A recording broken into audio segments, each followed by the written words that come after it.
ಎಲ್ರಿಗೂ ನಮಸ್ಕಾರ. Welcome to voice of commerce YouTube channel. ಇವತ್ತಿನ ಈ ವಿಡಿಯೋದಲ್ಲಿ ನಾನು ಒಂದು ಇಂಪಾರ್ಟೆಂಟ್ ವಿಷಯನ ಡಿಸ್ಕಸ್ ಮಾಡ್ತಾ ಇದ್ದೀನಿ. ಈ ವಿಷಯ ಏನಂದ್ರೆ, ತುಂಬಾ ಮನೆಗಳಲ್ಲಿ ನಮ್ಮ ಸುತ್ತಮುತ್ತ ಮತ್ತೆ ನಮ್ಮ ಮನೆಗಳಲ್ಲಾಗಲಿ ತುಂಬಾ ಮಕ್ಕಳು 10th ಸ್ಟ್ಯಾಂಡರ್ಡ್ ಎಕ್ಸಾಮ್‌ನ ಬರಿತಾ ಇದ್ದಾರೆ. ಅದು CBSE ಆಗಿರ್ಬೋದು, ICSE ಆಗಿರ್ಬೋದು, ಸ್ಟೇಟ್ ಬೋರ್ಡ್ ಆಗಿರ್ಬೋದು.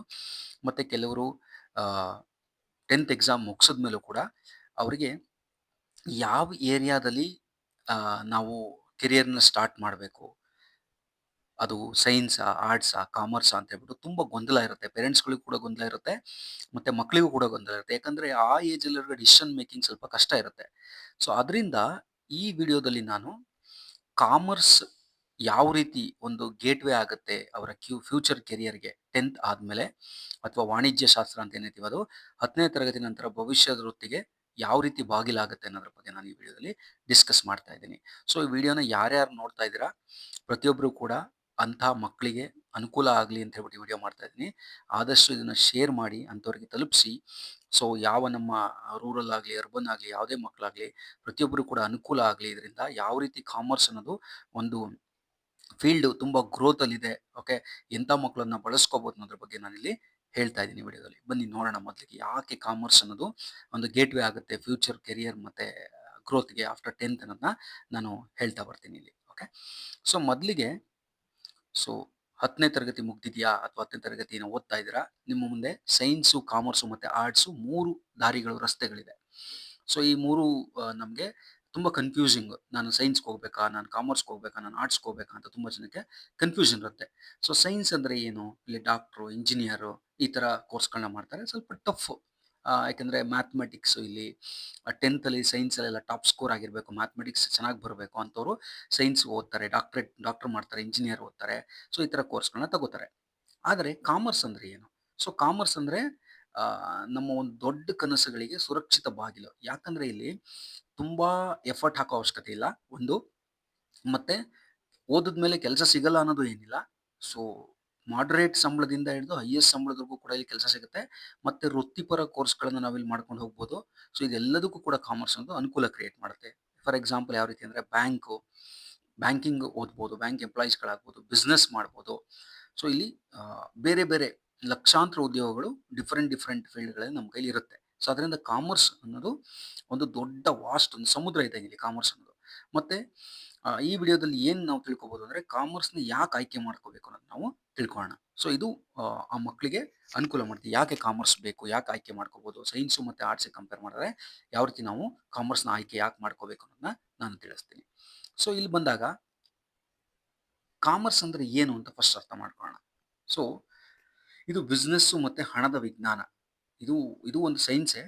ಅಲ್ಲಿ ನಾವು ಸೈನ್ಸ್‌ನ ಏನು ಓದ್ತೀವಿ, ಅಲ್ಲಿ ಸೈನ್ಸ್‌ನ ಕಂಪ್ಲೀಟ್ ಆಗಿ ನಾವು ಒಂದು ಇದ್ರ ಬಗ್ಗೆ, ಡಾಕ್ಟರ್ ಬಗ್ಗೆ ಅಥವಾ ಮೆಡಿಸಿನ್ ಬಗ್ಗೆನೋ ಅಥವಾ ಯಾವುದೋ ಒಂದು ಆಸ್ಟ್ರಾನಮಿ ಬಗ್ಗೆನೋ ಓದಿದ್ರೆ, ಇಲ್ಲಿ ಏನು ಓದ್ತೀವಿ ನಾವು, ಇಲ್ಲಿ ಬಿಸ್ನೆಸ್ಸು ಮತ್ತೆ ದುಡ್ಡು, ಹಣದ ವಿಜ್ಞಾನನ ನಾವು ತಿಳ್ಕೊತೀವಿ ಇಲ್ಲಿ. ಸೊ ಸೈನ್ಸ್‌ನಲ್ಲಿ ಯಂತ್ರ, ಔಷಧಿಗಳ ಬಗ್ಗೆ ನಾವು ಓದಿದ್ರೆ, ಇಲ್ಲಿ ಆರ್ಟ್ಸಲ್ಲಿ ಕಲೆ ಮತ್ತೆ ಸಾಹಿತ್ಯ ಬಗ್ಗೆ ಓದ್ತಾರೆ. ಬಟ್ ಕಾಮರ್ಸಲ್ಲಿ ಬಿಸ್ನೆಸ್ಸು ಮತ್ತೆ ಹಣದ ವಿಜ್ಞಾನ ತಿಳುತ್ತಾರೆ. ಸೊ ಮತ್ತೆ ಕಾಮರ್ಸ್‌ನಲ್ಲಿ ನಾವು ಏನು ಕಲಿತೀವಿ ಅಂದ್ರೆ, ಬಂಡವಾಳ ಹೇಗೆ ಕೆಲಸ ಮಾಡುತ್ತೆ? ನಮ್ಮ ಹಾಕೋ ಬಂಡವಾಳ ಈಗ ₹1 ನಾವು ಇನ್ವೆಸ್ಟ್ ಮಾಡಿದ್ರೆ, ಆ ₹1 ಯಾವ ರೀತಿ ಕೆಲಸ ಮಾಡುತ್ತೆ? ಮತ್ತೆ ಕಂಪನಿಗಳು ಹೇಗೆ ಲಾಭ ಮಾಡುತ್ತವೆ? ಇದ್ರ ಬಗ್ಗೆ ಜಾಸ್ತಿ ನಾವು ಕಾನ್ಸಂಟ್ರೇಟ್ ಮಾಡ್ತೀವಿ. ಇದು ಸ್ವಂತ ಬಿಸ್ನೆಸ್ ಮಾಡೋಕ್ಕೂ ಹೆಲ್ಪ್ ಮಾಡುತ್ತೆ, ಉದ್ಯೋಗ ಮಾಡೋಕ್ಕೂ ಹೆಲ್ಪ್ ಮಾಡುತ್ತೆ, ಇನ್ನೊಬ್ಬರಿಗೆ ಮಾರ್ಗದರ್ಶನ ಮಾಡೋಕ್ಕೂ ಕೂಡ ನಮಗೆ ಹೆಲ್ಪ್ ಮಾಡುತ್ತೆ ಕಾಮರ್ಸ್ ಅನ್ನೋದು. ಯಾಕಂದ್ರೆ ನಮ್ಮ ದಿನನಿತ್ಯದ ಚಟುವಟಿಕೆಗಳಲ್ಲಿ ಕಾಮರ್ಸು ಮನೆಮಾತಾಗಿದೆ, ಅಥವಾ ಅದು ನಡೀತಾನೆ ಇದೆ ಪ್ರತಿಯೊಬ್ಬರಿಗೂ ಕೂಡ. ಅದು ಓದ್ದವ್ರಿಗೂ, ಓದದೇ ಇರೋರ್ಗೂ ಪ್ರತಿಯೊಬ್ಬರಿಗೂ ಕೂಡ ವ್ಯವಹಾರ ಅನ್ನೋದು, ಕಾಮರ್ಸ್ ಅನ್ನೋದು, ವಾಣಿಜ್ಯ ಅನ್ನೋದು ಬೇಕಾಗೇ ಆಗುತ್ತೆ. ಸೊ ಅಲ್ಲಿ ಬಂದಾಗ ಏನೇನು ಸಬ್ಜೆಕ್ಟ್‌ಗಳು ಕಾಮರ್ಸಲ್ಲಿ ಇರುತ್ತೆ? ಇದು ತುಂಬಾ ಮುಖ್ಯ. ಮಕ್ಕಳಿಗೆ ಕನ್ಫ್ಯೂಷನ್ ಇರುತ್ತೆ ತುಂಬಾ ಜನಕ್ಕೆ. ಕಾಮರ್ಸ್ ಅಂದ್ರೆ ಮ್ಯಾಥಮೆಟಿಕ್ಸು, ನಾನು ಮ್ಯಾಥ್ಸ್ ಓದಬೇಕಾಗುತ್ತೆ, ಅಯ್ಯೋ ನಾನು ಓದಲ್ಲಪ್ಪ, ನಾನು ಆರ್ಟ್ಸ್ ಓದ್ತೀನಿ ಅಂತ ಅನ್ಕೊಂಡಿರ್ತಾರೆ. ಸೊ ಕಾಮರ್ಸಲ್ಲಿ ಏನು ಸಬ್ಜೆಕ್ಟ್‌ಗಳು ಬರುತ್ತೆ? ಸೊ ನೋಡಿ, ಜನರಲ್ ಆಗಿ HEBA ಅಂತ ಕರಿತೀವಿ. History, economics, business studies, accountancy ಅಂತ ಹೇಳ್ಬಿಟ್ಟು ತುಂಬಾ ರೂರಲ್ ಕಾಲೇಜ್‌ಗಳಲ್ಲಿ HEBA ಸಬ್ಜೆಕ್ಟ್ಸ್ ಕೋರ್ಸ್‌ನ ಕೊಡ್ತಾರೆ. History, economics, business studies, accountancy ಅಂತ ಹೇಳ್ಬಿಟ್ಟು. ಮತ್ತೆ HECA ಅಂತ ಇರುತ್ತೆ. History, economics, computers, accountancy. Okay. ಆ ರೀತಿ ಡಿಫರೆಂಟ್ ಆಪ್ಷನಲ್ ಸಬ್ಜೆಕ್ಟ್ಸ್‌ಗಳನ್ನ ಕೊಡ್ತಾರೆ. ಮ್ಯಾಥಮೆಟಿಕ್ಸ್ ಕೂಡ ಇರುತ್ತೆ ಒಂದೊಂದ್ ಕಡೆ.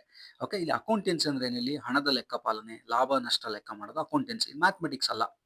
ಓಕೆ. ಈಸಿ ಇರುತ್ತೆ. ಬಿಸಿನೆಸ್ ಸ್ಟಡೀಸ್ ಅಂದ್ರೆ ಏನಿಲ್ಲಿ ಕಂಪನಿಗಳು ಹೇಗೆ ಶುರು ಮಾಡ್ತೀವಿ, ಮತ್ತೆ ಯಾವ ರೀತಿ ಬೆಳೆಯುತ್ತೆ, ಶುರು ಮಾಡಿ ಯಾವ ರೀತಿ ಬೆಳೆಯುತ್ತೆ, ಬೆಳೆಸುವುದು ಹೆಂಗೆ, ಅದರ ಬಗ್ಗೆ ಕಂಪನಿದಾಗ ಬಿಸ್ನೆಸ್ ಅನ್ನೋದ್ರ ಬಗ್ಗೆ ನಾವು ತಿಳ್ಕೊತೀವಿ. ಬಿಸ್ನೆಸ್ ಯಾವ ರೀತಿ ನಡೆಯುತ್ತೆ, ಪಾರ್ಟ್ನರ್ ಅಂದ್ರೆ ಏನು, ಪಾರ್ಟ್ನರ್‌ಶಿಪ್ ಅಂದ್ರೆ ಏನು, ಈ ಥರ ವಿಚಾರಗಳು. ಎಕನಾಮಿಕ್ಸ್ ಏನು? ಇಲ್ಲಿ ದೇಶದ ಆರ್ಥಿಕತೆ, ಬೆಲೆ ಏರಿಕೆ, ಉದ್ಯೋಗಗಳು, ಆರ್ಥಿಕ ನೀತಿ, ಸೊ ಇದೆಲ್ಲದರ ಬಗ್ಗೆ ಎಕನಾಮಿಕ್ಸ್ ನಾವು ಸ್ಟಡಿ ಮಾಡ್ತೀವಿ. ನೀವು 10th ಅಲ್ಲೂ ಕೂಡ ಸ್ವಲ್ಪ ಓದಿರ್ತೀರ. ಹಿಸ್ಟ್ರಿಯಲ್ಲಿ ಇಲ್ಲಿ ಹಣದ ಇತಿಹಾಸ ಇರ್ಬೋದು, ವ್ಯಾಪಾರದ ಬೆಳವಣಿಗೆ, Indian history, state history, world history ಇದ್ರ ಬಗ್ಗೆ ತಿಳ್ಕೊಳ್ಳುವಂಥದ್ದಿರುತ್ತೆ. ಇಂಗ್ಲೀಷಲ್ಲಿ ನಾರ್ಮಲ್ ಆಗಿ ನಾವು ಇಂಗ್ಲೀಷ್ ಬಂದಾಗ ಇಲ್ಲಿ ಸೊ ಲೆಟರ್ ಕರೆಸ್ಪಾಂಡೆನ್ಸ್ ಯಾವ ರೀತಿ ಮಾಡ್ತೀವಿ, ಓಕೆ. ಸೊ ಆ ರೀತಿ ಎಲ್ಲದನ್ನೂ ಕೂಡ ಪ್ರೆಸೆಂಟೇಷನ್ಸ್ಗಳನ್ನ ಯಾವ ರೀತಿ ಮಾಡಬೇಕು ಇದೆಲ್ಲದನ್ನು ಕೂಡ ಇಂಗ್ಲೀಷಲ್ಲಿ ಕಂಪನಿ ಪತ್ರ ವ್ಯವಹಾರ ಇದ್ರ ಬಗ್ಗೆ ಬರುತ್ತೆ ಇಂಗ್ಲೀಷಲ್ಲಿ. ಓಕೆ. ಮತ್ತೆ ಕಂಪ್ಯೂಟರ್ ಸೈನ್ಸ್ ನೋಡಿ, ಈ HCBA ಅನ್ನೋದು common, history, economics, business studies, accountancy. ಇಲ್ಲ ನನಗೆ ಅದು ಬೇಡ ಅಂದರೆ, ಈಗ ಫಾರ್ ಎಕ್ಸಾಂಪಲ್ ಕೆಲವು ಮಕ್ಳು ಏನು ಮಾಡ್ತಾರೆ, ಸ್ವಲ್ಪ ಕಂಪ್ಯೂಟರ್ಸಲ್ಲಿ ನಾಲೆಡ್ಜ್ ಆಸಕ್ತಿ ಜಾಸ್ತಿ ಇರುತ್ತೆ. ಅಂಥವ್ರು ಏನು ಮಾಡ್ಬೋದು, HECA ತಗೋಬೋದು. ಓಕೆ. ಅಲ್ಲಿ ಕಂಪ್ಯೂಟರ್ ಸೈನ್ಸ್ ಬರುತ್ತೆ, history, economics, business studies, computer science. So computer ಸೈನ್ಸಲ್ಲಿ ನೀವು ಎಕ್ಸೆಲ್, MS ಆಫೀಸು, ಡಿಜಿಟಲ್ ಟೂಲ್ಗಳನ್ನು ಕಲಿತೀರಾ, ಅದು ಕೋಡಲ್ಲಿ. ಸೊ ಅದನ್ನ ಕಲ್ತ್ರೆ ಏನು ಲಾಭ ಅಂತ ಕೇಳಿದ್ರೆ, ಫಾರ್ ಎಕ್ಸಾಂಪಲ್ಲು ಯಾರೋ ಸ್ಟೂಡೆಂಟು ಸೆಕೆಂಡ್ PU ಆದಮೇಲೆ ನಾನು ಕಾಮರ್ಸಲ್ಲಿ ಕಂಟಿನ್ಯೂ ಮಾಡಲ್ಲ, ನಾನು BCA ಮಾಡ್ತೀನಿ, okay, bachelor of computer application, ಅದಾದಮೇಲೆ MCA ಮಾಡ್ತೀನಿ, ಮಾಸ್ಟರ್ ಆಫ್ ಕಂಪ್ಯೂಟರ್ ಅಪ್ಲಿಕೇಶನ್ ಅಂತ ಅಂದರೆ ಆ ಥರ ಕೋರ್ಸ್ಗಳನ್ನ ಮುಂದುವರಿಬೋದು. ಇಲ್ಲ ಅಂದ್ರೂ ಕೂಡ ಕಾಮರ್ಸಲ್ಲೂ ಕಂಟಿನ್ಯೂ ಮಾಡ್ಬೋದು. ಅದರಿಂದ ಕಂಪ್ಯೂಟರ್ ಸೈನ್ಸ್ ನೋಡಿ, ಇದು ಕಂಪ್ಯೂಟರ್ ಸೈನ್ಸ್ ಕೂಡ ಇದೆ, ಮತ್ತೆ ಸೈನ್ಸ್ ಸ್ಟ್ರೀಮಿಗೆ ಎಂಟರ್ ಆಗ್ಬೋದು. ಆ ಥರ ಆಪ್ಷನ್, ಅದು ಸಾಫ್ಟ್ವೇರ್ ಡೆವಲಪರ್ಸ್ ಆಗ್ತೀರಾ ನೀವು, ಓಕೆನಾ.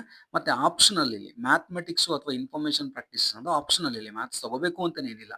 ಹಿಸ್ಟ್ರಿ, ಎಕನಾಮಿಕ್ಸು, ಬಿಸ್ನೆಸ್ ಸ್ಟಡೀಸು ಮತ್ತು ಮ್ಯಾಥಮೆಟಿಕ್ಸ್ ಕೂಡ ತಗೋಬೋದು, ಅದು ಆಪ್ಷನಲ್, ಅದು ಅವ್ರಿಗೆ ಬಿಟ್ಟಂಥದ್ದು. ಅದೇ ರೀತಿ ಯಾವ ಕೋರ್ಸ್ ಇರುತ್ತೆ, ನೀವು ಯಾವ ಕಾಲೇಜಿಗೆ ಹೋಗ್ತೀರಾ ಅಲ್ಲಿ ಚೆಕ್ ಮಾಡಿ ಅದನ್ನು ನೋಡಿ ನೀವು ಸೆಲೆಕ್ಟ್ ಮಾಡ್ಬೋದು. ಯಾರಿಗೂ ಕನ್ಫ್ಯೂಷನ್ ಬೇಡ, ಮ್ಯಾಥಮೆಟಿಕ್ಸಲ್ಲಿ ಕಂಪಲ್ಸರಿ ಅಲ್ಲ, ಅದನ್ನು ನಾವು ಮೊದಲು ತಿಳ್ಕೊಬೇಕಾಗುತ್ತೆ ಕಾಮರ್ಸ್ ಓದುವಂಥ ಮಕ್ಕಳು. ನೆಕ್ಸ್ಟ್, 10ನೇ ತರಗತಿ ವಿದ್ಯಾರ್ಥಿಗಳಿಗೆ ಕಾಮರ್ಸ್ ಯಾಕೆ ಗೊತ್ತಿರಬೇಕು, ಕಾಮರ್ಸ್ ವಿಚಾರದಲ್ಲಿ ಯಾಕೆ ನಾವು ತಿಳ್ಕೊಬೇಕು 10ನೇ ತರಗತಿ ವಿದ್ಯಾರ್ಥಿಗಳಾಗಿ ಅಂತ ಬಂದರೆ, ಸೊ ಇಲ್ಲಿ ಕಾಮರ್ಸ್ ಆಯ್ಕೆ ಮಾಡೋದು ಎಷ್ಟು ಸ್ಮಾರ್ಟು, ಯಾಕೆ ಸ್ಮಾರ್ಟು, ಇದರಲ್ಲಿ ನಾನು 3 ದೊಡ್ಡ ಕಾರಣಗಳನ್ನು ತಿಳಿಸ್ತೀನಿ. ಒಂದು, ಇಲ್ಲಿ ವೈಡ್ ಆಪರ್ಚುನಿಟೀಸ್ ಇದೆ, ಓಕೆನಾ.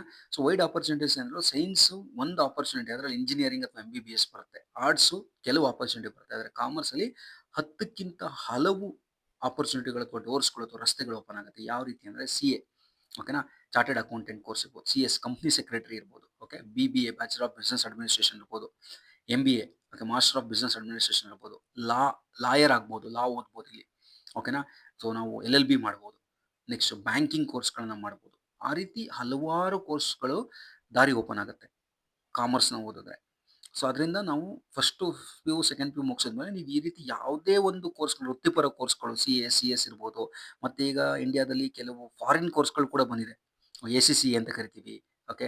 ಆ ರೀತಿ ಡಿಫ್ರೆಂಟ್ ಕೋರ್ಸ್ಗಳು ಕೂಡ ಬಂದಿದೆ, ಓಕೆ. ಸೊ ಆ ರೀತಿ ನಮ್ಗೆ ಇಷ್ಟ ಆಗಿದ್ದು ನಾವು ಚೂಸ್ ಮಾಡ್ಕೊಂಡು ಹೋಗ್ಬೋದು. ಮತ್ತು ಇಲ್ಲಿ ಮ್ಯಾಥ್ಸ್ ಇಲ್ದೇನೂ ಆಯ್ಕೆ ಮಾಡ್ಬೋದು. ಯಾರಿಗೆ ಮ್ಯಾಥ್ಸ್ ಕಷ್ಟ ಆಗುತ್ತೆ ಅಂಥವ್ರು ಇಲ್ದೇನೂ ನಾವು CA ಮಾಡ್ಬೋದು, BCom ಮಾಡ್ಬೋದು, ಬ್ಯಾಂಕಿಂಗ್ ಓದ್ಬೋದು, ಮಾರ್ಕೆಟಿಂಗ್ ಓದ್ಬೋದು. ಸೊ ಮ್ಯಾಥ್ಸ್ ಇದ್ರೂ ಕೂಡ ನಾವು ಓದ್ಬೋದು, ಫೈನಾನ್ಸು, ಅನಲಿಟಿಕ್ಸು ಪ್ರತಿಯೊಂದನ್ನು ಓದ್ಬೋದು. ಅದು ನಮಗೆ ಬಿಟ್ಟಿದ್ದು, ಕಷ್ಟ ಆಗುತ್ತೋ ಇಷ್ಟ ಆಗುತ್ತೋ ಅದ್ರ ಮೇಲೆ ಡಿಸೈಡ್ ಮಾಡ್ಬೋದು. ಮತ್ತು ಇಲ್ಲಿ ದೈನಂದಿನ ಜೀವನಕ್ಕೆ ಸಂಬಂಧಪಟ್ಟಂಥ ವಿಚಾರಗಳು ಅಷ್ಟು ಕಷ್ಟ ಅನ್ಸಲ್ಲ, ಯಾಕಂದರೆ ಈಗ GST, goods and service tax ಹೆಂಗೆ ಕೆಲಸ ಮಾಡುತ್ತೆ, ನಾವೇನೋ ಒಂದು ಕಪ್ ಕಾಫಿ ತೊಗೊಂಡ್ರೆ ಎಲ್ಲಿ GST ಕಟ್ತೀವಿ, ಎಲ್ಲಿ ಕಟ್ಟಲ್ಲ, ಒಂದು ಟೂತ್ ಬ್ರಷ್ ತೊಗೊಂಡ್ರೆ ಕಟ್ತೀವ ಕಟ್ಟಲ್ವ, ಈ ಥರ ವಿಚಾರಗಳು. Share market, okay, share market ಏರಿಳಿತ ಯಾಕಾಗುತ್ತೆ, ಮತ್ತು ಇಂಥ ಪ್ರಶ್ನೆಗಳಿಗೆ ಉತ್ತರ ನಮಗೆ ಕಾಮರ್ಸಲ್ಲೇ ಸಿಗೋದು, ಬೇರೆ ಎಲ್ಲೂ ಕೂಡ ನಿಮಗೆ ಈ ಥರ ಪ್ರಶ್ನೆಗಳಿಗೆ ಉತ್ತರ ಸಿಗಲ್ಲ. ಅದರಿಂದ ಕಾಮರ್ಸ್ ಅನ್ನೋದು ಒಂದು ದಿನನಿತ್ಯದ ಚಟುವಟಿಕೆಗಳನ್ನು ತಿಳ್ಕೊಳ್ಳುವಂಥ ವಿಚಾರ ಆಗಿದೆ. ಅದರಿಂದ ನಮಗೆ ಕಾಮರ್ಸು 10ನೇ ತರಗತಿ ವಿದ್ಯಾರ್ಥಿಗಳಿಗೆ ಒಂದು ಒಳ್ಳೆ ದಾರಿಯಾಗತ್ತೆ ಅಂತ ಹೇಳ್ಬೋದು ಇಲ್ಲಿ. ಮತ್ತೆ ಮುಂದೆ ಬಂದು ಕಾಮರ್ಸ್ ಆಯ್ಕೆ ಮಾಡಿದರೆ ಏನೆಲ್ಲ ಆಪರ್ಚುನಿಟೀಸ್ ಇದೆ ಅಂತ. ಸೊ ಅದರಲ್ಲಿ ಕಾಮರ್ಸಲ್ಲಿ ದೊಡ್ಡ ಉದ್ಯೋಗಗಳು ಯಾವುದಿದೆ ಅಂತ ಈಗ ನೋಡೋಣ. ಅಲ್ಲಿ ಬಂದಾಗ ಫಸ್ಟ್ ನಾನು ಕೆಟಗರಿಯಾಗಿ ಡಿವೈಡ್ ಮಾಡ್ತೀನಿ. ಅಲ್ಲಿ ಕೆಟಗರಿ 1ಗೆ ತಗೊಂಡಾಗ ಫೈನಾನ್ಸ್ ಪವರ್ ಹೌಸ್ ಕಾಮರ್ಸ್ ಅನ್ನೋದು. ಯಾವ ರೀತಿ ಫೈನಾನ್ಸ್ ಪವರ್ ಹೌಸ್ ಆಗುತ್ತೆ ಅಂದರೆ, ಫಾರ್ ಎಕ್ಸಾಂಪಲ್ ಈಗ ನೀವು CA ಚಾರ್ಟರ್ಡ್ ಅಕೌಂಟೆಂಟ್ಸ್ ಕೋರ್ಸ್ ಮಾಡಿದ್ರೆ ಮಿನಿಮಮ್ 8 ಲಕ್ಷದಿಂದ 25 ಲಕ್ಷದವರೆಗೂ ಪರ್ ಆ್ಯನಮ್ ಒಂದು ವರ್ಷಕ್ಕೆ ಸಂಬಳನ ತಗೋತಾ ಇದ್ದಾರೆ ಕೂಡ, ಓಕೆನಾ. ಮತ್ತು ಇನ್ವೆಸ್ಟ್ಮೆಂಟ್ ಬ್ಯಾಂಕರ್ ಅಂತ ಹೇಳ್ತೀವಿ. ಸೊ ಅಂಥವ್ರು ಯಾರು ಇನ್ವೆಸ್ಟ್ಮೆಂಟ್ ಬ್ಯಾಂಕರ್ಸ್ ಆಗಿ ಕೆಲಸ ಮಾಡ್ತಾರೆ, ಓಕೆ, ಇನ್ವೆಸ್ಟ್ಮೆಂಟ್ ಡಿಸಿಷನ್ಸ್ ಮಾಡೋರು ಅಂಥವ್ರಿಗೆ ಮಿನಿಮಮ್ 15 ಲಕ್ಷದಿಂದ ಸಂಬಳ ಸ್ಟಾರ್ಟ್ ಆಗುತ್ತೆ, ಓಕೆ. ಟ್ಯಾಕ್ಸ್ ಕನ್ಸಲ್ಟೆಂಟ್ ಆಗ್ಬೋದು, ಆಡಿಟರ್ಸ್ಗಳಾಗ್ಬೋದು, ಫೈನಾನ್ಷಿಯಲ್ ಅನಲಿಸ್ಟ್ಗಳಾಗ್ಬೋದು, ಇದೆಲ್ಲ ಕೂಡ ಡಿಮ್ಯಾಂಡಿಂಗ್ ಕೋರ್ಸ್ಗಳು ಇಂಡಿಯನ್ ಮಾರ್ಕೆಟ್ಗೆ. ಯಾಕಂದರೆ ಇಂಡಿಯಾ ಇವತ್ತು ಸರ್ವಿಸ್ ಸೆಕ್ಟರ್ಲಿ ಗ್ರೋತ್ ಇದೆ, ಮತ್ತು ಪ್ರತಿಯೊಬ್ಬರು ಕೂಡ ತಮ್ಮ ಕಷ್ಟಪಟ್ಟು ದುಡ್ಡನ್ನ ಎಲ್ಲರೂ ಒಂದು ಒಳ್ಳೆ ಕಡೆ ಇನ್ವೆಸ್ಟ್ ಮಾಡಬೇಕು, ಒಳ್ಳೆ ಕಡೆ ಪಾರ್ಕ್ ಮಾಡಬೇಕು ಅಂತ ಯೋಚನೆ ಮಾಡ್ತಾರೆ. ಆ ರೀತಿ ಇನ್ವೆಸ್ಟ್ ಮಾಡಬೇಕಂದ್ರೆ ಕಾಮರ್ಸ್ ಓದ್ದವರೇ ಬೇಕಾಗುತ್ತೆ, ಅನಲೈಸ್ ಮಾಡಿ ಅವರಿಗೆ ಗೈಡ್ ಮಾಡೋಕ್ಕೆ, ಓಕೆ. ಮತ್ತು ಎರಡನೇ ನಾನು ಕೆಟಗರಿಯಾಗಿ ಡಿವೈಡ್ ಮಾಡಿದ್ರೆ ಇದು ಬಿಸ್ನೆಸ್ ಲೀಡರ್ ಕಾಮರ್ಸ್ ಒಂದು. ಸೊ ಅಲ್ಲಿ ಬಿಸ್ನೆಸ್ ಲೀಡರ್ಸ್ನ ಡೆವಲಪ್ ಮಾಡ್ತೀವಿ. ಯಾವ ರೀತಿ ಅಂದರೆ ಮಾರ್ಕೆಟಿಂಗ್ ಮ್ಯಾನೇಜರ್ಗಳು ಬರ್ತಾರೆ, ಮಾರ್ಕೆಟಿಂಗ್ ಮಾಡೋಕ್ಕೆ ಪ್ರಾಡಕ್ಟ್ಸ್ಗಳನ್ನ ಓಕೆ ಫಾರಿನ್ ಕಾರ್ಗಳು, ಫಾರಿನ್ ವೆಹಿಕಲ್ಸ್ಗಳಿರ್ಬೋದು, ಫಾರಿನ್ ಪ್ರಾಡಕ್ಟ್ಸ್ ಇರ್ಬೋದು, ಎಲ್ಲದೂ ಕೂಡ ಬರ್ತಾನೆ ಇದೆ. ಅಲ್ಲಿ 10 ರಿಂದ 20 ಲಕ್ಷ ಪ್ಯಾಕೇಜ್ವರೆಗೂ ಹೋಗುತ್ತೆ. HR ಮ್ಯಾನೇಜರ್ಗಳು, ಹ್ಯೂಮನ್ ರಿಸೋರ್ಸ್ ಮ್ಯಾನೇಜರ್ಗಳಾಗಿ ಹೊರಹೊಮ್ಮಬಹುದು. ಓಕೆ ಪ್ರಾಡಕ್ಟ್ ಮ್ಯಾನೇಜರ್ಸ್ಗಳಾಗ್ಬೋದು, ಬಿಸ್ನೆಸ್ ಕನ್ಸಲ್ಟೆಂಟ್ಗಳಾಗ್ಬೋದು. ಈ ರೀತಿ ಬೇರೆ ಬೇರೆ ಆಪರ್ಚುನಿಟಿಗಳು ಬಿಸ್ನೆಸ್ ಲೀಡರ್ ಆಗೋಕ್ಕೆ ಇಲ್ಲಿ ಅವಕಾಶ ಇದೆ. ಅದರಿಂದ ಕಾಮರ್ಸ್ನ ಆಯ್ಕೆ ಮಾಡ್ಬೋದು. ಮತ್ತೆ 3ನೇ ಕ್ಯಾಟಗರಿಯಾಗಿ ಡಿವೈಡ್ ಮಾಡಿದ್ರೆ ಇಲ್ಲಿ ನ್ಯೂ ಏಜ್ ಟೆಕ್ನಾಲಜಿ ರೋಲ್ಸ್ಗಳು ಬರುತ್ತೆ. ಯಾವುದು ನ್ಯೂ ಏಜ್ ಟೆಕ್ನಾಲಜಿ ರೋಲ್ಸ್ಗಳು ಕಾಮರ್ಸಿಂದ ಅಂದರೆ ಫಿನ್ಟೆಕ್ ಸ್ಪೆಷಲಿಸ್ಟ್ಗಳು. ಫಿನ್ಟೆಕ್ ಸ್ಪೆಷಲಿಸ್ಟ್ ಅಂದರೆ ಏನು? ಫಿನಾನ್ಸ್ ಟೆಕ್ನಾಲಜಿ ಅಂತ ಹೇಳ್ತೀವಿ. ಅಲ್ಲಿಗ ಫಾರ್ ಎಕ್ಸಾಂಪಲ್ ನೀವು ತೊಗೊಂಡ್ರೆ ಪೇಟಿಎಮ್, ಫೋನ್ಪೇ ಈ ಥರ ಕಂಪ್ನಿಗಳು ಸ್ಟಾರ್ಟ್ ಆಗಿದೆ. ಅಥವಾ ಹಲವಾರು ಕಂಪ್ನಿಗಳಿದೆ. ಇದೆಲ್ಲ ಕೂಡ ಬ್ಯಾಕ್ ಎಂಡಲ್ಲಿ ಎಂಪ್ಲಾಯೀಸ್ಗಳಿಂದನೇ ವರ್ಕ್ ಮಾಡಿಸ್ತಾ ಇರ್ತಾರೆ. ಅಲ್ಲಿ ನಾವು ಸ್ಪೆಷಲಿಸ್ಟ್ಗಳಾಗ್ಬೋದು. Digital marketing for example marketing ಮಾಡೋದು, ನೀವು ಡಿಜಿಟಲ್ ಮಾರ್ಕೆಟಿಂಗ್ ಅಂದರೆ ಫೇಸ್ಬುಕ್ಕಲ್ಲಿ, ಇನ್ಸ್ಟಾಗ್ರಾಮಲ್ಲಿ ಬೇರೆ ಬೇರೆ ಸೈಟ್ಸ್ಗಳಲ್ಲಿ ಮಾರ್ಕೆಟಿಂಗ್ ಮಾಡ್ತಾರೆ. ಓಕೆನಾ? ಸೊ ಆ ರೀತಿ ಅಲ್ಲಿ ಬಂದಾಗ 8 ರಿಂದ 15 ಲಕ್ಷದವರೆಗೂ ಸ್ಯಾಲ್ರಿ ಇದೆ. ಕಾಮರ್ಸ್ ಮ್ಯಾನೇಜರ್ಸು ಈಗ ಇಲ್ಲಿ ಅಮೆಜಾನು, ಫ್ಲಿಪ್ಕಾರ್ಟ್ ಇಂಥ ಕಡೆ ಮ್ಯಾನೇಜರ್ಸ್ಗಳಾಗುವಂಥವ್ರು, ಡೇಟಾ ಅನಲಿಸ್ಟ್ಗಳು, ಬಿಸ್ನೆಸ್ಸು ಮತ್ತು ಎಕ್ಸೆಲ್ ಸ್ಕಿಲ್ಸ್ಗಳನ್ನ ಕಲ್ತಿದ್ರೆ ಆ ರೀತಿ ಆಗ್ಬೋದು. ಇದು ಕೂಡ ಆಗುತ್ತೆ. ಮತ್ತು 4ನೇ ಕ್ಯಾಟಗರಿ ಡಿವೈಡ್ ಮಾಡಿದ್ರೆ ಗೌರ್ನಮೆಂಟ್ ಮತ್ತು ಗ್ಲೋಬಲ್ ಜಾಬ್ಸ್ಗಳು ಅವೈಲೇಬಲ್ ಇದೆ. ಫಾರ್ ಎಕ್ಸಾಂಪಲ್ ಬ್ಯಾಂಕಲ್ಲಿ ಪ್ರೊಫೆಷನರಿ ಆಫೀಸರ್ಸ್ಗಳು 50,000ಕ್ಕಿಂತ ಜಾಸ್ತಿ ಸಂಬಳ. UPSC ಓಕೆ UPSC ಎಕ್ಸಾಮ್ಸ್ಗಳು, ಸೆಂಟ್ರಲ್ ಗೌರ್ಮೆಂಟ್ ಎಕ್ಸಾಮ್ ಬರಿಬೋದು, ಸ್ಟಾಫ್ ಸೆಲೆಕ್ಷನ್ ಕಮಿಷನ್ ಎಕ್ಸಾಮ್ಸ್ಗಳನ್ನ ಬರಿಬೋದು. ಎನಿ ಅದರ್ ಗೌರ್ನಮೆಂಟ್ ಜಾಬ್ಸ್ಗಳಿಗೆ ನಾವು ಅರ್ಹರಾಗಿರ್ತೀವಿ. ಅದು ಯಾವುದರಿಂದ ಅಂದರೆ ಗ್ರೂಪ್ ಸಿ ಪೋಸ್ಟಿಂದ ಕೂಡ ಗ್ರೂಪ್ ಎ ಪೋಸ್ಟ್ವರೆಗೂ ಕೂಡ KS ಕೆಡರ್ವರೆಗೂ ಕೂಡ IS ಕೆಡರ್ವರೆಗೂ ಕೂಡ ನೀವು ಎಕ್ಸಾಮ್ಸ್ನ ಬರಿಬೋದು. ಮತ್ತು ಸೊ ವರ್ಕ್ ರಿಮೋಟ್ ಪ್ಲೇಸ್ಗಳಿಂದ ವರ್ಕ್ ಮಾಡ್ಬೋದು. ಅಂದರೆ ಮನೇಲಿ ವರ್ಕ್ ಫ್ರಮ್ ಹೋಮ್ ಎಲ್ಲ ಮಾಡ್ಬೋದು. US UK ಕಂಪನೀಸ್ಗಳಿಗೆ ವೀಸಾ ಅವಶ್ಯಕತೆ ಇಲ್ಲ. ಇಲ್ಲೇ ಕೂತು ನಾವು ರಿಮೋಟ್ ಪ್ಲೇಸಲ್ಲಿ ನಾವು ಕೆಲಸ ಮಾಡ್ಬೋದು. ಓಕೆ ಅದು ಕೂಡ ಅವಕಾಶ ಇದೆ. ಸೊ ಈ ಎಲ್ಲ ಕ್ಯಾಟಗರಿಯಲ್ಲಿ ಡಿವೈಡ್ ಮಾಡಿದ್ರೆ ಕಾಮರ್ಸಲ್ಲಿ ನಿಮಗೆ ಇಷ್ಟು ಆಪರ್ಚುನಿಟಿಗಳು ಸಿಗುತ್ತೆ. ಮತ್ತು ಫ್ಯೂಚರ್ ಟ್ರೆಂಡ್ ಯಾವ ರೀತಿ ಇದೆ? 2026ರಿಂದ 2030ವರೆಗೂ ನಾವು ತೊಗೊಂಡ್ರೆ 2026 2030ವರೆಗೂ ತೊಗೊಂಡ್ರೆ ಫ್ಯೂಚರ್ ಟ್ರೆಂಡ್ಸ್ಗಳು ಯಾವ ರೀತಿ ಇದೆ? ನಾನು 2026 ಅಂತ ಹೇಳಲ್ಲ, 2005ಇಂದನೂ ನಾನು ತೊಗೊಂಡ್ರೆ, ಯಾಕೆಂದರೆ ನಾನು ಓದಿದ್ದ ಕಾಲದಿಂದ ತೊಗೊಂಡ್ರೆ 2005 ತೊಗೊಂಡ್ರೆ ಕಾಮರ್ಸಲ್ಲಿ ಟ್ರೆಂಡು ಜಾಸ್ತಿ ಆಗ್ತಾನೆ ಇದೆ ಹೊರತು ಕಡಿಮೆ ಆಗಿಲ್ಲ ಅಲ್ಲಿಂದನೂ ಕೂಡ. ಓಕೆ 25 ವರ್ಷದಿಂದನೂ ಕೂಡ ನಾವು ತೊಗೊಂಡ್ರು ಕೂಡ ಕಾಮರ್ಸಲ್ಲಿ ಟ್ರೆಂಡ್ ಏನು ಕಡಿಮೆ ಆಗಿಲ್ಲ, ಹೆಚ್ಚಾಗ್ತಾನೆ ಹೋಗ್ತಾ ಇದೆ. ಮತ್ತು ಇಲ್ಲಿ fintech okay commerce, sustainability jobs ಬೆಳಿತಾನೆ ಇದೆ. ಫೈನಾನ್ಸ್ ಟೆಕ್ನಾಲಜಿ ಇರ್ಬೋದು, ಕಾಮರ್ಸ್ ಇರ್ಬೋದು, ಇದೆಲ್ಲ ನಮ್ಮ ಇಂಟರ್ನೆಟ್ ಬಂದಮೇಲೆ ಇವೆಲ್ಲ ಜಾಬ್ಸ್ ಜಾಸ್ತಿ ಆಗ್ತದೆ. ಮತ್ತು ಕಾಮರ್ಸ್ ಸ್ಟೂಡೆಂಟ್ಸ್ಗೆ ತುಂಬ ಡಿಮ್ಯಾಂಡ್ ಇದೆ ಮಾರ್ಕೆಟಲ್ಲಿ. ಓಕೆ ಸೊ ಯಾವುದೋ ಒಂದು ಜಾಬು ಸಿಕ್ಕೇ ಸಿಗುತ್ತೆ. ನೋಡಿ, ಈಗ ನಾವು ಸಪ್ಲೈ ಚೈನ್ ಮ್ಯಾನೇಜ್ಮೆಂಟ್ ಅಂತ ಹೇಳ್ಬೋದು. ಓಕೆ ಒಳ್ಳೊಳ್ಳೆ ಕಂಪ್ನೀಸ್ಗಳು ಇಂಡಿಯಾದಲ್ಲಿ ಸಪ್ಲೈ ಚೈನ್ ಮ್ಯಾನೇಜ್ಮೆಂಟ್ನ ಮಾಡ್ತಿದ್ದಾರೆ. ಆ ಥರ ಯಾವುದಾದ್ರು ಏರಿಯಾಸ್ಗಳಲ್ಲಿ ಜಾಬ್ಗಳು ಪ್ರತಿಯೊಂದು ಕಂಪ್ನಿಗೂ ಲೆಕ್ಕ ವ್ಯವಹಾರ ಬೇಕಾಗುತ್ತೆ. ಅದರಿಂದ ಅಲ್ಲಿ ಜಾಬ್ಗೆ ಯಾವುದೇ ರೀತಿ ಕೊರತೆ ಇಲ್ಲ. ಮತ್ತು ಮುಂದುವರೆದು ಸೊ ಇಲ್ಲಿ ಬಂದಾಗ simple comparison points for science, commerce and ಆರ್ಟ್ಸ್ಗೆ ತಗೊಂಡ್ರೆ ಯಾವ ರೀತಿ ನಾವು ಕಂಪೇರ್ ಮಾಡ್ಬೋದು ಈ ಮೂರನ್ನ ಅಂತ. ಯಾಕೆಂದರೆ ಅಷ್ಟು ಹೇಳಿದ್ರು ಕೂಡ ಕೆಲವರು ಡೌಟ್ ಇರುತ್ತೆ. ಓಕೆ ಆ ರೀತಿ ಕಂಪೇರ್ ಮಾಡಿದಾಗ ನೋಡಿ, ಆಸ್ಪೆಕ್ಟ್ಸ್ಗಳಾಗಿ ಡಿವೈಡ್ ಮಾಡಿದ್ದೀವಿ. ಮೈನ್ ಫೋಕಸ್ ಬಂದರೆ ಸೈನ್ಸಲ್ಲಿ ಟೆಕ್ನಾಲಜಿ, ಮೆಡಿಸಿನ್ನು ಮತ್ತು ಪ್ಯೂರ್ ಸೈನ್ಸ್ಗೆ ಫೋಕಸ್ ಮಾಡ್ತೀರಾ.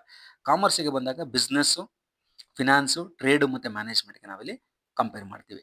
ಆರ್ಟ್ಸಿಗೆ ಬಂದಾಗ ಇಲ್ಲಿ ಹ್ಯುಮ್ಯಾನಿಟೀಸು, ಕ್ರಿಯೇಟಿವಿಟಿ, ಸೊಸೈಟಿ, ಲಾ ಮತ್ತು ಮೀಡಿಯಾ ಮೇಲೆ ಅವರು ಕಾನ್ಸಂಟ್ರೇಟ್ ಮಾಡ್ತಾರೆ. ನೆಕ್ಸ್ಟು ಟೈಪಿಕಲ್ ಸಬ್ಜೆಕ್ಟ್ಸ್ಗಳು ಬಂದಾಗ ಇಲ್ಲಿ ಸೈನ್ಸಲ್ಲಿ ಫಿಸಿಕ್ಸು, ಕೆಮಿಸ್ಟ್ರಿ, ಬಯಾಲಜಿ, ಮ್ಯಾಥ್ಸ್ ಬರುತ್ತೆ. ಸೊ ಕಾಮರ್ಸಲ್ಲಿ accountancy, economics, business studies, maths ಮತ್ತು IT ಆಪ್ಷನಲ್ಲು, ಮತ್ತು ಕಂಪ್ಯೂಟರ್ ಸೈನ್ಸ್ ಕೂಡ. ನೆಕ್ಸ್ಟ್ ಇಲ್ಲಿ ಆರ್ಟ್ಸ್ ಬಂದಾಗ history, political science, sociology, psychology, literature ಬರುತ್ತೆ. ಮತ್ತು ಸೊ ಎಂಟ್ರಿ ಬ್ಯಾರಿಯರ್ ಇಲ್ಲಿ ತಗೊಂಡಾಗ ಸೈನ್ಸ್ಗೆ need strong aptitude in maths and ಸೈನ್ಸಲ್ಲಿ ನಾವು ಸ್ಟ್ರಾಂಗ್ ಆಗಿರಲೇಬೇಕು. ಇದನ್ನು ಫಸ್ಟು ಸೈನ್ಸ್ಗೆ ಹೋಗೋರು ಯೋಚನೆ ಮಾಡಿ.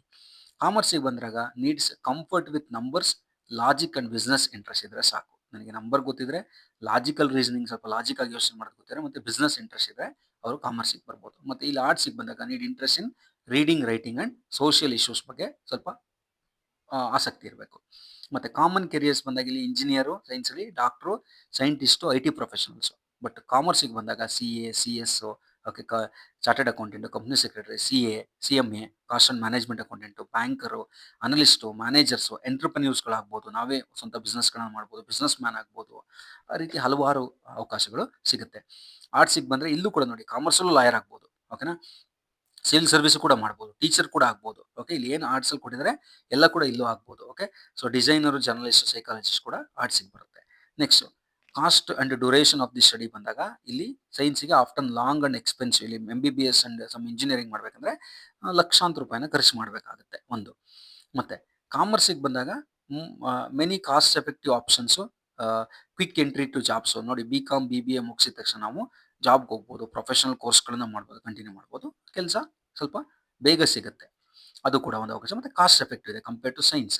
ಮತ್ತು ಆರ್ಟ್ಸಿಗೆ ಬಂದಾಗ ಮಿಕ್ಸ್ ಆಫ್ ಕಾಸ್ಟ್ ಲೆವೆಲ್, ಇಲ್ಲಿ ಮಿಕ್ಸ್ ಆಫ್ ಕಾಸ್ಟ್ ಲೆವೆಲ್ ಇದೆ, ಕಡಿಮೆನೂ ಕೂಡ ಇದೆ ಕಾಮರ್ಸ್ಗಿಂತ ಕಂಪೇರ್ ಮಾಡಿದ್ರೆ. After needs high degree for the best ರೋಲಿಗೆ ಹೈ ಡಿಗ್ರಿ ಮಾಡಬೇಕಾಗುತ್ತೆ ಅಲ್ಲಿ. ಆ್ಯಂಡ್ ಆರ್ಟ್ಸಲ್ಲಿ ಮೋಸ್ಟ್ ಗೌರ್ನಮೆಂಟ್ ಜಾಬ್ಗೆ ಕಾನ್ಸಂಟ್ರೇಟ್ ಮಾಡ್ತಾರೆ. ಓಕೆನಾ. ಸೊ ಕಾಮರ್ಸ್ ಯಾಕೆ ಅಂದರೆ, ಸೊ ಬ್ಯಾಲೆನ್ಸ್ ಆಫ್ ಎಫರ್ಟ್, ಇಲ್ಲಿ ಎಫರ್ಟ್ ಬ್ಯಾಲೆನ್ಸ್ ಆಗುತ್ತೆ ಮತ್ತು ರಿವಾರ್ಡ್ ಬೇಗ ಸಿಗುತ್ತೆ. ಸೈನ್ಸ್ ಸ್ವಲ್ಪ ಕಷ್ಟ ಇದೆ ಮತ್ತು ಲಾಂಗ್ ವೆಯ್ಟ್ ಮಾಡಬೇಕಾಗತ್ತೆ. ಆರ್ಟ್ಸಲ್ಲಿ ಕ್ರಿಯೇಟಿವ್ ಅಂದರೆ ಲೆಸ್ ಪೇ ಇದೆ ಜಾಬ್ಸ್ಗೆ. ಸೊ ಕಾಮರ್ಸಲ್ಲಿ ಕ್ವಿಕ್ ಸಕ್ಸಸ್ ಆ್ಯಂಡ್ ವೆರೈಟಿ ಇದೆ. ಸೊ ಅದರಿಂದ ನಮಗೆ ಕಾಮರ್ಸ್ ಬೆಸ್ಟ್ ಅಂತ ನಾನು ನಿಮಗೆ ಸಜೆಸ್ಟ್ ಮಾಡ್ತೀನಿ. ಸೊ ಯಾವ ಮಕ್ಕಳಿಗೆ ಕಾಮರ್ಸ್ಗೆ ಹೋಗಬೇಕು ಅಂತ ಆಸಕ್ತಿ ಇದೆ ಅಂಥವ್ರಿಗೆ ನಾನು ಕಾಮರ್ಸ್ ಬೆಸ್ಟ್ ಅಂತ ನಾನು ಸಜೆಸ್ಟ್ ಮಾಡ್ತೀನಿ. ಅಂದರೆ ಯಾರಿಗೆ ಡೈಲಮಾ ಇದೆ ಯಾವುದಕ್ಕೆ ಹೋಗಬೇಕು ಅನ್ನೋರಿಗೆ ಇದನ್ನು ನಾನು ಸಜೆಸ್ಟ್ ಮಾಡ್ತೀನಿ. ಮತ್ತು ಮುಂದುವರೆದು, ಸೊ ಮುಂದೆ future trends that make the commerce even more attractive, ಯಾವ ರೀತಿ ಕಾಮರ್ಸ್ನ ಮೋರ್ ಅಟ್ರಾಕ್ಟ್ ಮಾಡುತ್ತೆ, ಯಾವ ಫ್ಯೂಚರ್ಸ್ ಟ್ರೆಂಡ್ಸ್ಗಳನ್ನ ಬಗ್ಗೆ ನೋಡೋಣ. ಇಲ್ಲಿ ರೀಸೆಂಟ್ ಕೆರಿಯರ್ ಸ್ಟಡೀಸ್ ಏನು ಹೇಳುತ್ತೆ ಅಂದರೆ, future work is shifting towards data ಮೇಲೆ ಶಿಫ್ಟ್ ಆಗ್ತಾ ಇದೆ. ಓಕೆನಾ. ಅಂದರೆ ಫಾರ್ ಎಕ್ಸಾಂಪಲ್ ಈಗ ಎಷ್ಟು ಜನ ಏರ್ಟೆಲ್ ಯೂಸ್ ಮಾಡ್ತಾರೆ, ಎಷ್ಟು ಜನ ವೊಡಾಫೋನ್ ಯೂಸ್ ಮಾಡ್ತಾರೆ, ಇದನ್ನ ಡೇಟಾ ಅಂತ ಹೇಳ್ತೀವಿ. ಓಕೆನಾ. ಸೊ ಡಿಜಿಟಲ್ ಬಿಸ್ನೆಸ್ ಮತ್ತು financial literacy all the natural strength of commerce students. So ನಮಗೆ ಡಿಜಿಟಲ್ ಲಿಟ್ರಸಿ ಬೇಕು, ಫೈನಾನ್ಷಿಯಲ್ ಲಿಟ್ರಸಿ ಇರಬೇಕು, ಇದು ನಮ್ಮ ನ್ಯಾಚುರಲ್ ಸ್ಟ್ರೆಂತ್ ಕಾಮರ್ಸ್ ಸ್ಟೂಡೆಂಟ್ಸ್ಗೆ. So key trends to highlights ತಗೊಂಡಾಗ digital fintechs and fintech, okay, digital finance and fintech. So U P I, okay, next neo ಬ್ಯಾಂಕ್ಸ್ಗಳಿರ್ಬೋದು, digital lending ಇರ್ಬೋದು, investment ಆ್ಯಪ್ಗಳಿರ್ಬೋದು, crypto related services ಇರ್ಬೋದು, professional who understand both finance and technology, ಇಂಥವ್ರಿಗೆ ಹೆಚ್ಚು trend ಇದೆ ಮಾರ್ಕೆಟಲ್ಲಿ. ಮತ್ತು ಇ ಕಾಮರ್ಸ್ ಆ್ಯಂಡ್ ಲಾಜಿಸ್ಟಿಕ್ಸ್ ಬಂದಾಗ ಆನ್ಲೈನ್ ಶಾಪಿಂಗು ಪ್ರತಿಯೊಬ್ಬರು ನಾವು ಯೂಸ್ ಮಾಡ್ತಾ ಇದ್ದೀವಿ. Quick commerce and global supply chains are the creating the roles in operations, analytics and ಮಾರ್ಕೆಟಿಂಗಲ್ಲಿ ಈ ರೋಲ್ಸ್ಗಳು ತುಂಬ ಬೆಳೀತಾ ಇದೆ, ಜಾಸ್ತಿ ಜಾಬ್ ಆಪರ್ಚುನಿಟೀಸ್ಗಳು ಕ್ರಿಯೇಟ್ ಆಗ್ತದೆ ಇ ಕಾಮರ್ಸ್ ಮತ್ತು ಲಾಜಿಸ್ಟಿಕ್ಸಲ್ಲಿ. E S G, sustainability and compliance ಅಂತ ಬರುತ್ತೆ. ಸೊ ಇಲ್ಲಿ ಬಂದಾಗ ನಾವು ಎನ್ವಿರಾನ್ಮೆಂಟು, ಸಸ್ಟೈನಬಿಲಿಟಿ, ಗವರ್ನೆನ್ಸು, ಓಕೆ, ಇದೆಲ್ಲ ಕೂಡ ಬರುತ್ತೆ. ಸೊ ಪ್ರತಿಯೊಂದು ಕಂಪನಿನೂ ಇವತ್ತು ಗವರ್ನಮೆಂಟ್ ಪ್ರಕಾರ ಪ್ರತಿಯೊಬ್ಬರು ಕೂಡ ಅವರು ಕಾರ್ಬನ್ ಫುಟ್ ಪ್ರಿಂಟ್ಸ್ನ ಕೌಂಟ್ ಮಾಡಬೇಕಾಗತ್ತೆ. ಪ್ರತಿಯೊಬ್ಬರು ಕೂಡ ಎನ್ವಿರಾನ್ಮೆಂಟ್ ಪ್ರೊಟೆಕ್ಷನ್ ಮಾಡಬೇಕಾಗತ್ತೆ, ಓಕೆ, ಸೊಸೈಟಿನ ಪ್ರೊಟೆಕ್ಟ್ ಮಾಡಬೇಕಾಗುತ್ತೆ. ಅದರಿಂದ company requires experts in the green ಫೈನಾನ್ಸಲ್ಲಿ ಎಕ್ಸ್ಪರ್ಟ್ ಇರಬೇಕು, ರಿಸ್ಕ್ ಮ್ಯಾನೇಜ್ಮೆಂಟ್ ಎಕ್ಸ್ಪರ್ಟ್ ಇರ್ಬೋದು, ಕಂಪ್ಲೈನ್ಸ್ ಡಾಕ್ಯುಮೆಂಟ್ಸಲ್ಲಿ and reporting because of the new ರೆಗ್ಯುಲೇಷನ್ಸ್ಗಳ ಬಗ್ಗೆ. ಕಂಪನೀಸ್ ಆ್ಯಕ್ಟ್ 2013 ಕೆಲವು ರೆಗ್ಯುಲೇಷನ್ಸ್ ಅಂದರೆ ಅದ್ರ ಪ್ರಕಾರ.